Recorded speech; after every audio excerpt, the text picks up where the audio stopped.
Welcome to the deep dive.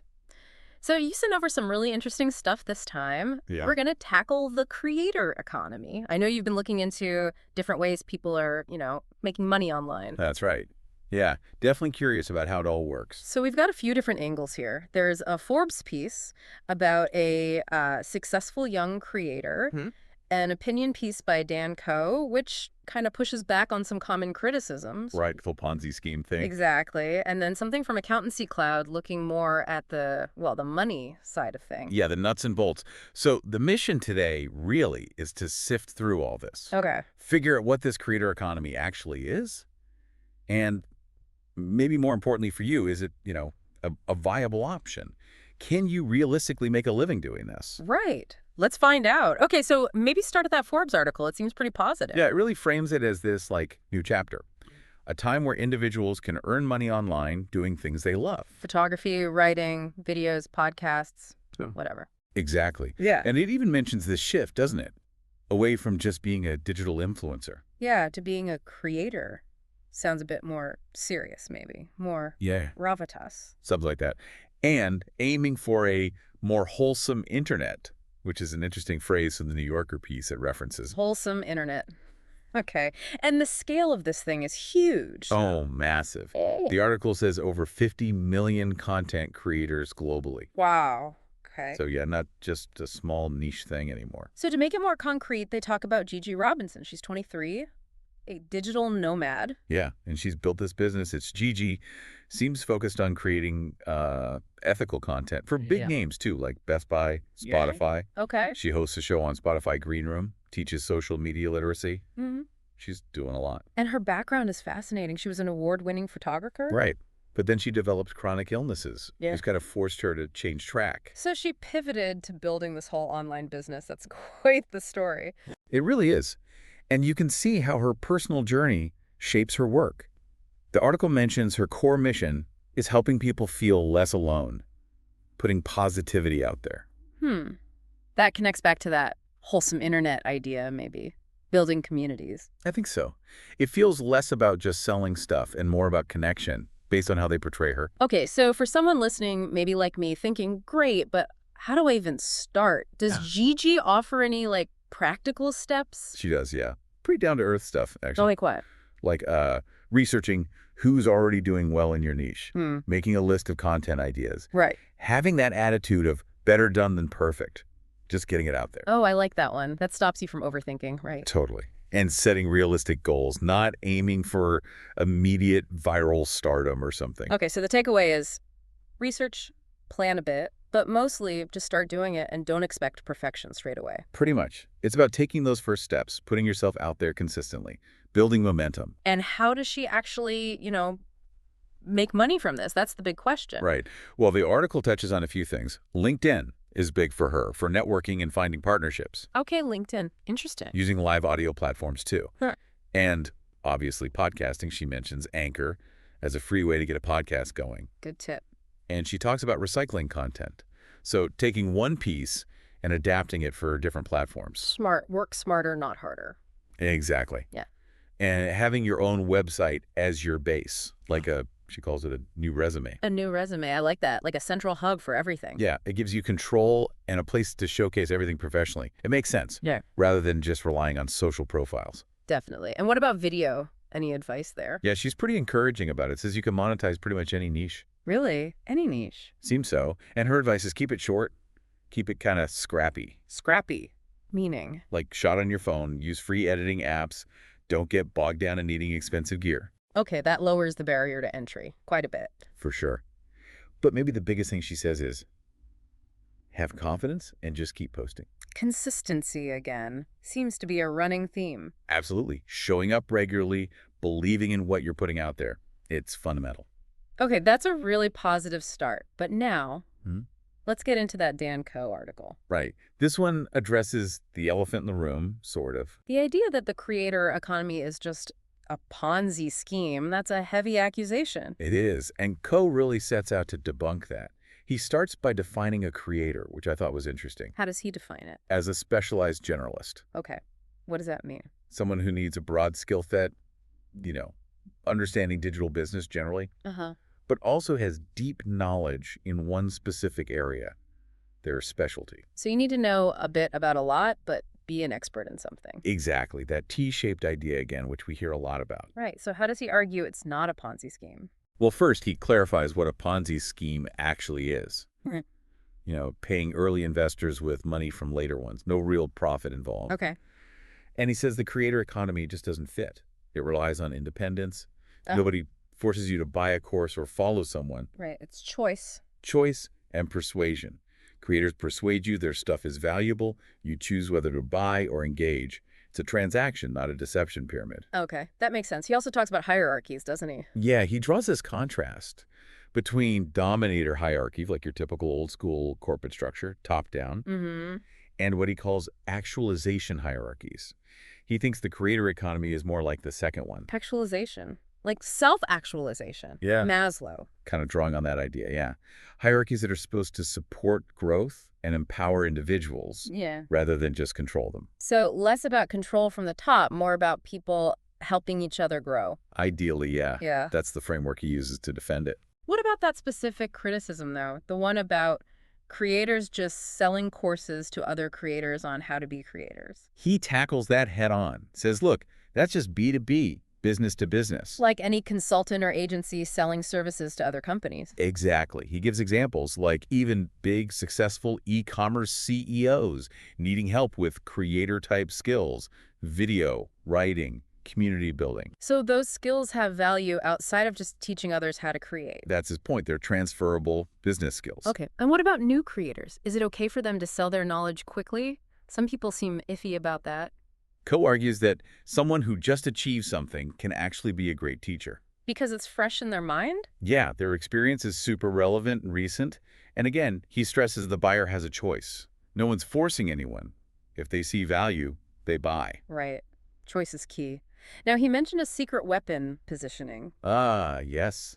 This was really interesting. It's about how you describe what you do. So instead of a vague, I help people become creators, which is kind of broad, Yeah. he says be specific. Focus on a skill and a clear benefit. Like, I teach writing. So you can attract people to your work. Exactly. It's much clearer, more tangible, shows direct value. That little shift in language feels like it could make a big difference in how people see you. Definitely. It builds more authority, I think. And did he give any advice on, like, the steps to actually start a one-person creator business? Yeah, he laid out a kind of roadmap, big emphasis on start, then learn. Don't wait until you know everything. Jump in and figure it out as you go. Pretty much. Choose your domain of mastery, that specialized skill again. Become that T-shaped person. Right. Learn foundational habits. Writing, speaking, marketing, sales. Basically, skills related to persuasion. Persuasion. Interesting way to put it. Yeah, because you need to convince people to pay attention, to engage, maybe to buy. Then focus on getting eyeballs traffic. Makes sense. You need an audience. And then he suggests an order for selling things. Start small, maybe a minimalist offer. Then maybe a service, then maybe a group course, then a digital product. Building up complexity. So don't try to launch a massive course on day one. Probably not, yeah. Yeah. Start simple, validate, then build. It seems like solid advice for any lean startup, really. Okay, so that's the defense. Now let's look at the hard numbers. The Accountancy Cloud article. Right, the financial reality check. Starts with a big number, right? The estimated value. Yeah, $104 billion estimated market size in 2022. It's significant. It really is. So how are creators turning, as they put it, clicks into cash? What's the main way? According to their research from 2021, the biggest slice of the pie, by far, is brand deals and affiliations. Sponsored posts and stuff? Exactly. Sponsored posts, ads, reviews. It accounted for like 77% of creator income then. 77%. Wow. All about leveraging the trust and reach they've built with their audience. And apparently, top influencers can make insane money per post. 6 figures even. Mind-boggling. Okay, what's next after brand deals? Ad share revenue. Think YouTube partner program. Right, the ads YouTube runs on videos? Yeah. YouTube shares 55% of that ad money with the creator. And the scale is huge. They mention YouTube making $7 billion from ads in just one quarter in 2021. Crazy numbers. And they give an example. Nate O'Brien apparently made over $440,000 in a year just from YouTube ads. Wow. Okay, so ads are big too. They are big for the platforms and some individuals, but here's the really interesting part. Yeah. Ads only make up about 5% of the overall creator economy earnings. Only 5%. But brand deals were 77%. That seems disproportionate. It really highlights that relying only on platform ad payouts isn't the main game for most creators who are making serious money. Diversification seems key. So what are the other income streams then? Well, things like affiliate links, where you get a cut if someone buys your link. Okay. Tips or donations from the audience, direct subscriptions like on Patreon or Substack, and increasingly launching their own brands or products. Right, like merchandise or their own product lines, these multi-SKU creators. Exactly. Offering multiple things for sale, not just relying on ads or sponsors. Does the article say anything about, like, stability? Is this all built on sand? It does raise that question. It mentions Vine as a cautionary tale. Oh, yeah, Vine. What happened there again? Basically, there weren't good ways for creators to make money directly on the platform. So many of the top creators just left for other platforms like YouTube or Instagram where they could earn. And Vine eventually shut down. So monetization options are crucial for the platform's survival, too. Absolutely. You need to keep the creators happy and earning, otherwise they'll go elsewhere. That's a lesson for any platform. So these creators offering merch and tours and stuff, the multi-SKU ones, they're kind of building more stable businesses. It seems that way. Yeah. And the article notes that this also contributes more broadly to the economy, manufacturing merch, booking venues, etc. Okay. So overall, is the creator economy robust? Is it here to stay? The article suggests it's definitely growing, but its long-term health kind of depends on audience engagement sticking with these social platforms. So it's tied to the fate of Facebook, Instagram, TikTok, YouTube. Pretty much. If people stop spending time there, the whole thing changes. But for now, it's booming. And the final point was about accounting. Yeah, just emphasizing that because creators can earn significant income, often comparable to small businesses, they really need proper accounting and financial management. It's not just a hobby for many. It's become a legitimate profession that needs professional support. Exactly. Okay, one more perspective to bring in. The Chris Sharp article, this one sounds a bit more critical. Yeah, Sharp takes a step back and questions the very term creator economy. How so? He suggests the term didn't really come from creators themselves, but maybe more from venture capitalists and the platform. Oh, interesting. Like a marketing term. Kind of. Mm-hmm. He points to YouTube changing the term YouTuber to creator way back in 2011 as maybe part of this shift, framing it in a way that benefits the platform or investors. Okay, so what's his main concern? It's about where the power lies and who really benefits. He throws out that statistic again, 50 million creators, but maybe only 2 million making a full-time living. That's a stark difference. It is. It challenges that narrative of easy success for everyone. So how does he see the structure? He breaks it down simply. Creators produce. Corporations distribute the platforms.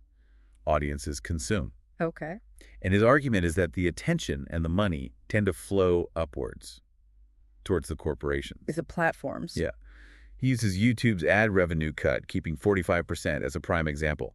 The platform takes a huge chunk of the value generated by the creator's work. 45% is a lot, especially when you think back to that 77% coming from brand deals, which the platform doesn't directly control in the same way. Right. It highlights where the platform makes its money directly from the content.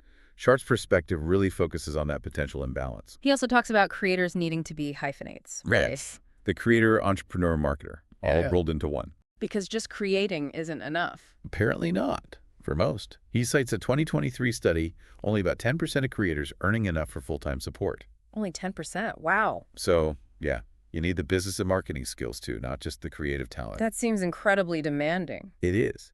And Sharp raises a pretty pointed concern here. Which is? He suggests the platforms, the corporations, might actually benefit if creators don't fully grasp the whole ecosystem. How does that work? He draws a parallel to financial literacy.